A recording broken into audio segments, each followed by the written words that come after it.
You're listening to an Airwave Media Podcast. What's something you learned in history class that you feel like wasn't the whole truth? Better yet, what's something you didn't learn at all that was omitted completely? That's what I like to call redacted history. My name is Andre White, the host of the Redacted History Podcast, the place where history's forgotten events, heroes, and villains get their story told, one episode at a time. The Redacted History Podcast. Real history never dies. Stream the Redacted History Podcast on Apple Podcasts, Spotify, or wherever else you get your podcasts.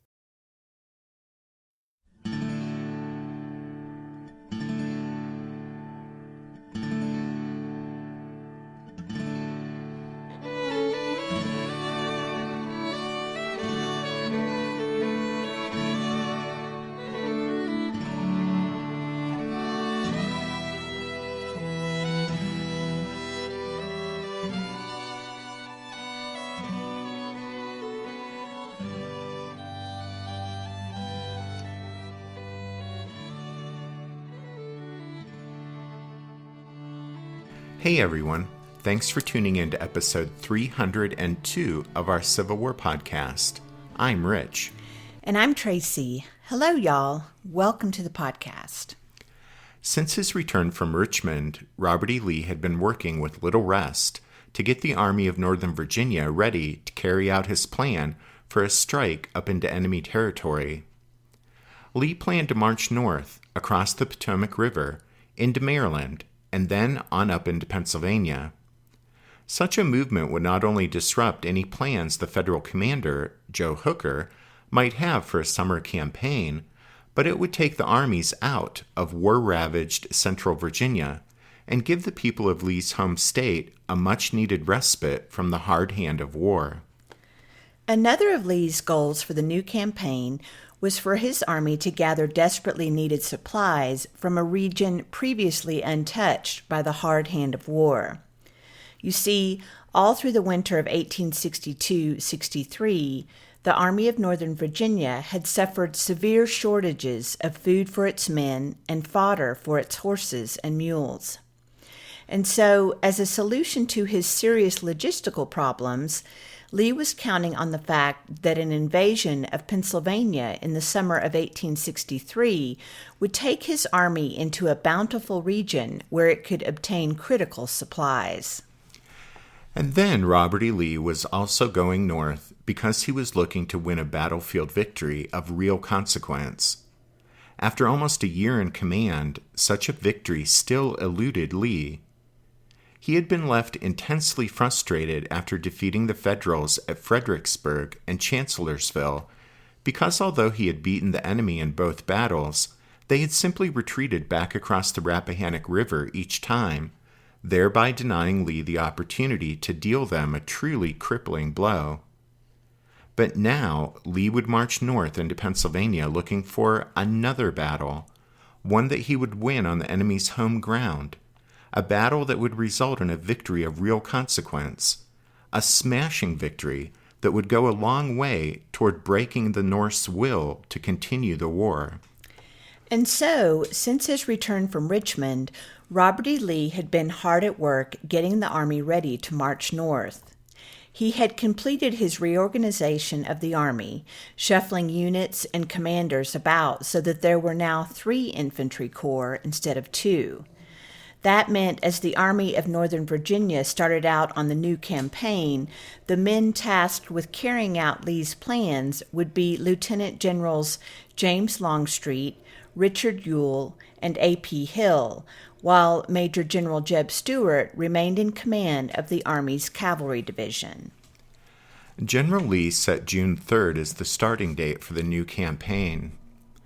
Colonel Edward Porter Alexander, a talented artillery officer in Longstreet's corps, later wrote, "I recall the morning vividly, a beautiful, bright June day, and about 11 a.m., a courier from Longstreet's headquarters brought the order. Although it was only to march to Culpeper Courthouse, we knew that it meant another great battle with the enemy's army."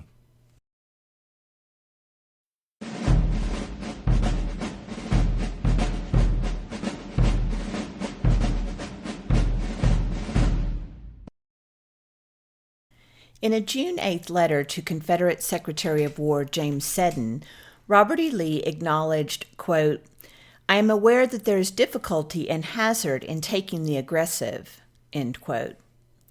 However, Lee also pointed out that, quote, "there is always hazard in military movements, but we must decide between the positive loss of inactivity and the risk of action. As far as I can judge, there is nothing to be gained by this army remaining quietly on the defensive." By the time he wrote that letter on June 8th, Lee had already set most of his army in motion, starting the series of marches that would eventually, he anticipated, carry the Army of Northern Virginia up into Pennsylvania. In his letter to Seddon, Lee was no doubt reiterating points he had made the month before in Richmond, when he'd met with the Secretary of War and with Confederate President Jefferson Davis. That is, Lee was moving to seize the initiative during the summer campaigning season because in his mind there was, as he wrote to Seddon, nothing to be gained by this army remaining quietly on the defensive. The opening phase of Lee's plan called for Hill's Corps to remain temporarily at Fredericksburg, facing the Federals across the Rappahannock, while Longstreet's Corps and Ewell's Corps, quietly utilizing the cover of the terrain on the southern side of the river, began marching northwest toward the Blue Ridge Mountains. Their first destination would be Culpeper Courthouse, about 30 miles northwest of Fredericksburg. And here we'll make our first pitch for pulling out your Civil War Atlas and taking a look at a map so you can see what we're talking about when we mention these places. Now, if you have your trusty old Echoes of Glory Civil War Atlas by Time Life, that's fine. You can check out the first map in the section about the Gettysburg campaign. But throughout the rest of this story arc, we're actually going to be referring quite a bit to a couple of Gettysburg-specific atlases. Those are The Maps of Gettysburg by Bradley Gottfried and Philip Lano's Gettysburg Campaign Atlas. In fact, on page 3 of Lano's book, there's an excellent map of this area of operations, and you can see where Culpeper Courthouse is located in relation to Fredericksburg. Okay, so there you go. So, as we said a moment ago, the initial phase of Lee's plan called for one corps of infantry to remain at Fredericksburg, facing the Federals, while the other two started to march northwest toward the Blue Ridge. And their first destination on the way to the mountains would be Culpeper Courthouse, which was located on the Orange and Alexandria Railroad. The Confederate cavalry had already started to assemble. Jeb Stuart had arrived in Culpeper County on May 20th and established his headquarters there to oversee the concentration of the rebel horsemen in preparation for the upcoming campaign. Within a few days, 3 brigades of Confederate cavalry had arrived and set up their camps in the lush fields of Culpeper County. In addition to providing intelligence on the whereabouts of the Union Army, Stuart's assignment in the campaign ahead would be to provide a screen for the rebel infantry as they moved north from Culpeper, down the Shenandoah Valley, and into Pennsylvania.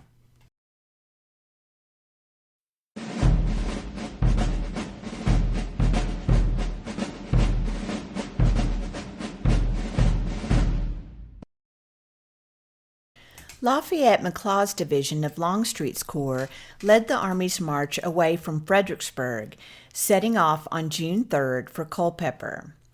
Over the next few days, most of Longstreet's and Ewell's Corps assembled there, where they joined Jeb Stuart's horsemen.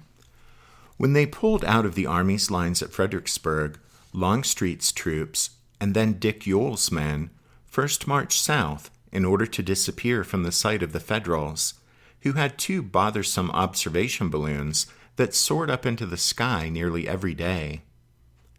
After marching south through green groves of locust trees and majestic oaks toward Spotsylvania Courthouse, the Confederates turned westward, crossed the Rapidan River, then went on to Culpeper Courthouse, some 30 miles from their starting point at Fredericksburg.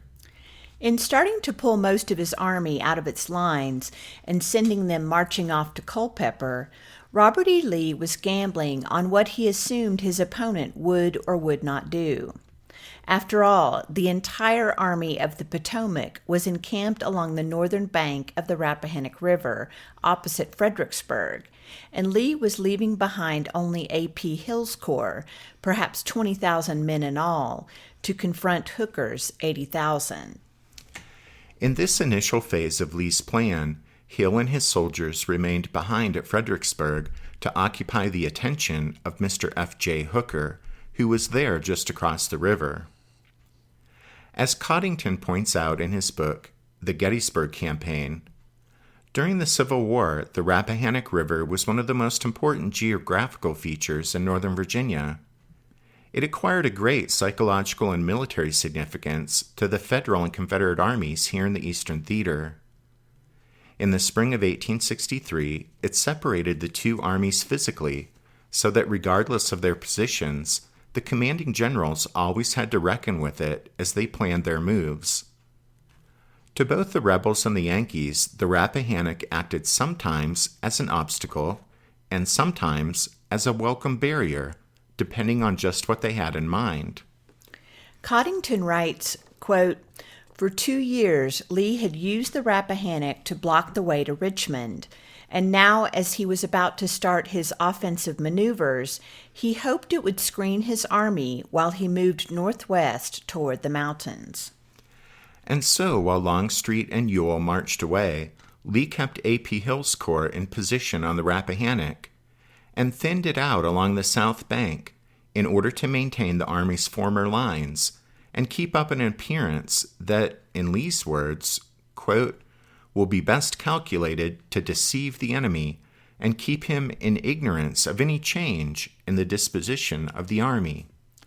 But although the Rappahannock firmly separated the two armies and Hill's corps was left behind to keep up appearances, it proved impossible to hide such a major troop movement, and almost as soon as rebel units started to march away from Fredericksburg, reports of Confederate activity across the river reached Hooker's headquarters.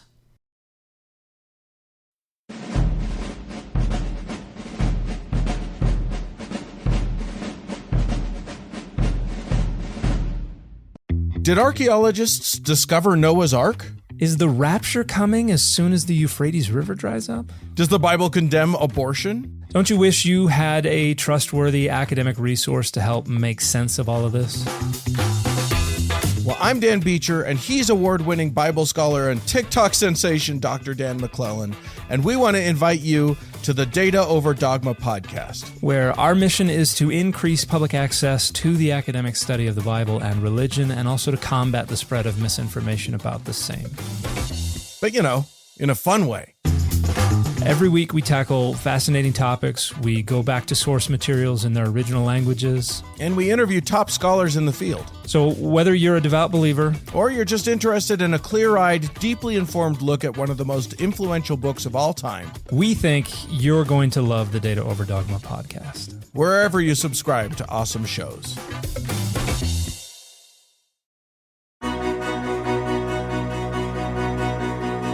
History never says goodbye. It just says, see you later. Edward Galeano was right when he said that. Events keep happening over and over again in some form. And that's the reason I produced the podcast, My History Can Beat Up Your Politics. What is it? We take stories of history and apply them to the events of today to help you, perhaps, understand them better. We are also part of Airwave Media Network. I've been doing the program since 2006. That's a long time, and the show has a long name. My History Can Beat Up Your Politics. Find me wherever you get podcasts.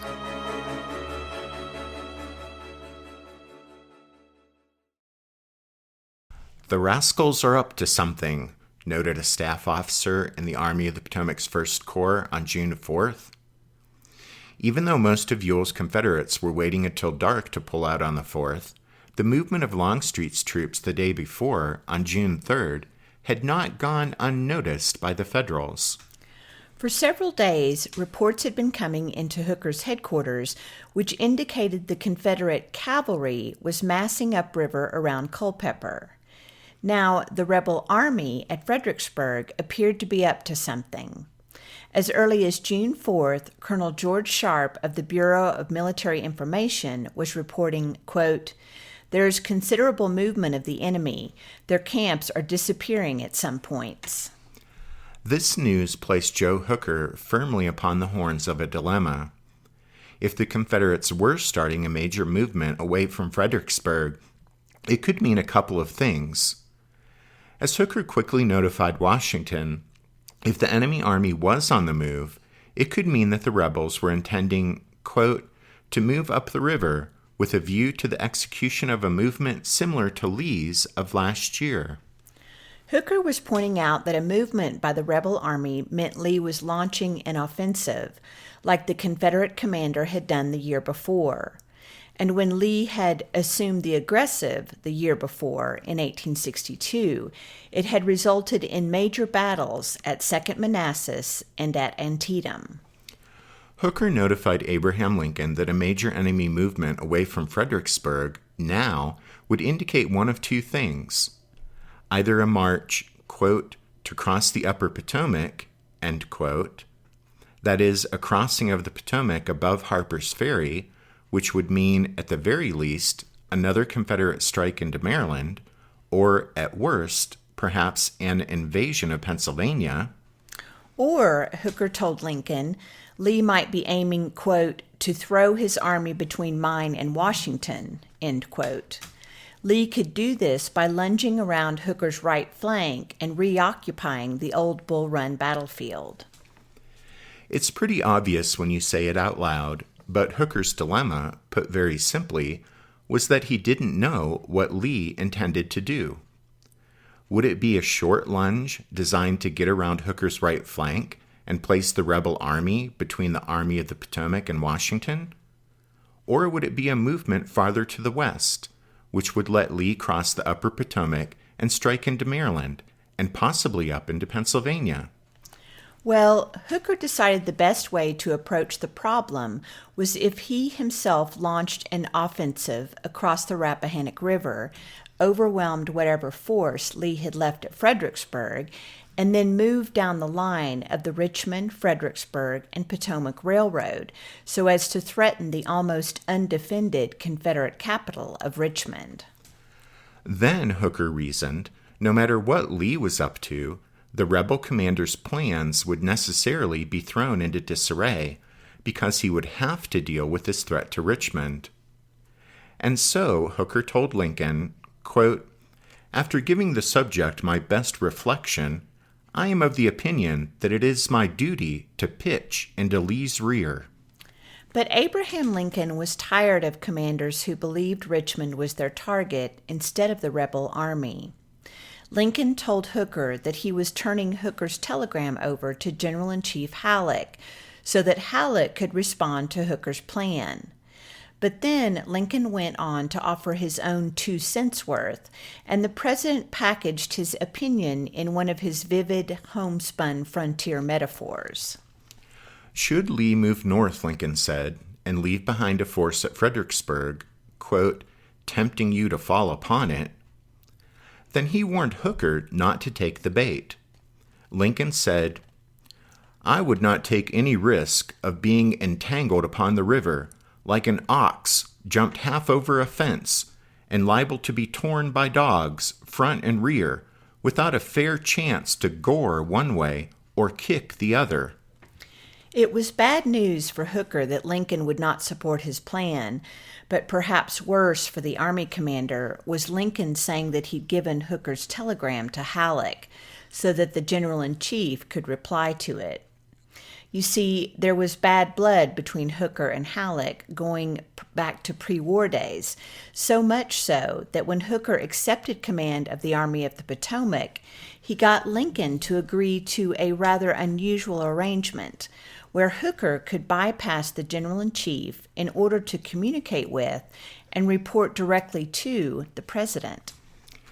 Okay, so Lincoln should never have agreed to that unorthodox arrangement in the first place. And now the president was obviously trying to correct that mistake by bringing Halleck back into the loop.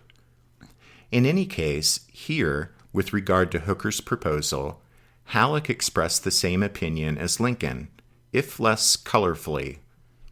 Halleck pointed out that if Lee was, in fact, in the midst of a movement west and north, then that meant Hooker ought to maneuver so as to be on Lee's flank, and in that way position the Army of the Potomac to attack and cut the rebel army in two.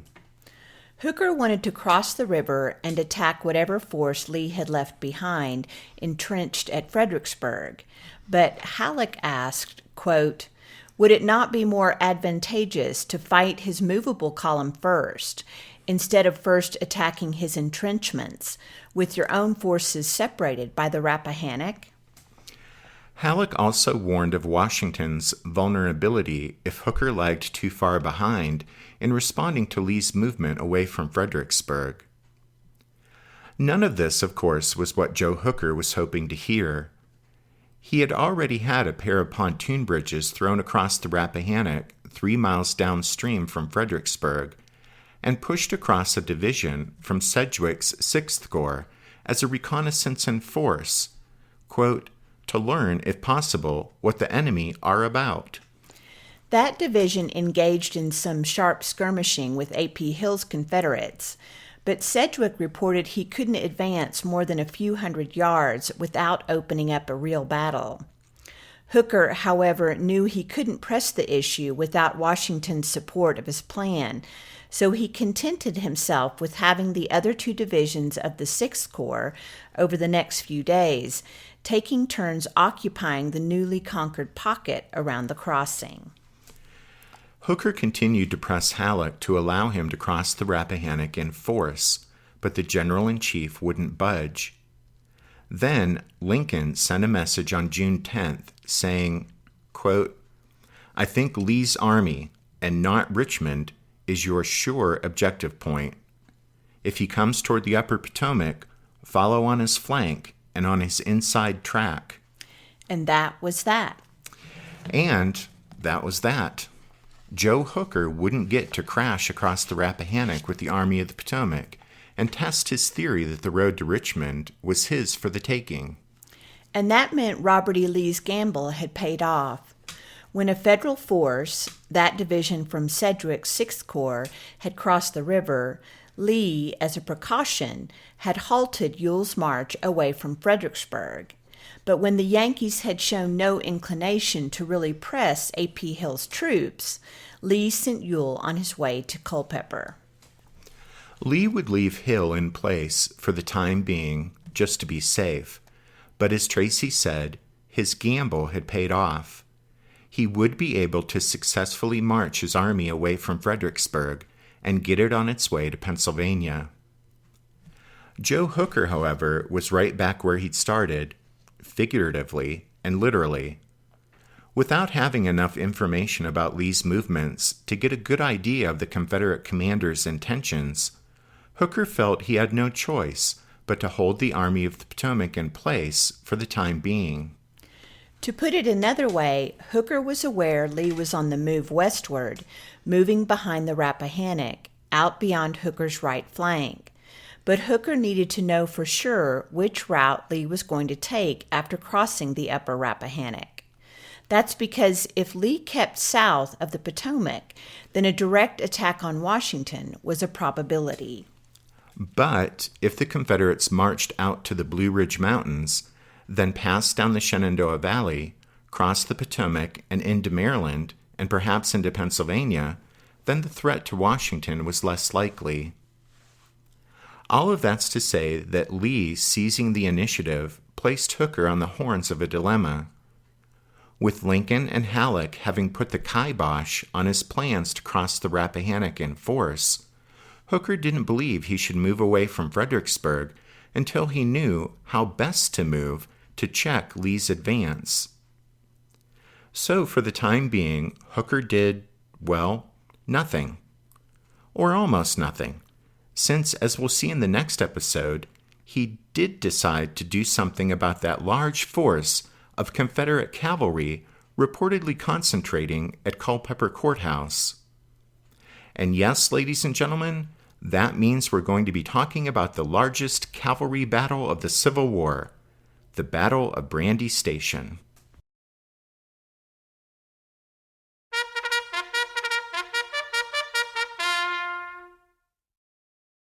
That means it's time for this episode's book recommendation. And our recommendation this time, or recommendations, are The Maps of Gettysburg by Bradley M. Gottfried and Gettysburg Campaign Atlas by Philip Lano. You can't go wrong with either of these atlases if you're serious about studying the Gettysburg campaign and the battle, but we've found that our go-to atlas as we've been putting together this story arc has been Lano's book. So if push came to shove and we had to pick just one, it would be his Gettysburg Campaign Atlas. Don't forget you can find all of our book recommendations if you head over to the podcast website, which is www.civilwarpodcast.org. And then as we wrap up this show, we want to give a shout out to the newest members of the Strawfoot Brigade and thank them for their support of the podcast. So thank you to James, Andre, Carl, Brendan, and Lou. And thanks to all of you for listening to this episode of The Civil War, 1861 to 1865, a history podcast. Rich and I do hope that you'll join us again next time as we start to talk about the Battle of Brandy Station. But until then, take care. Thanks, everyone. Bye.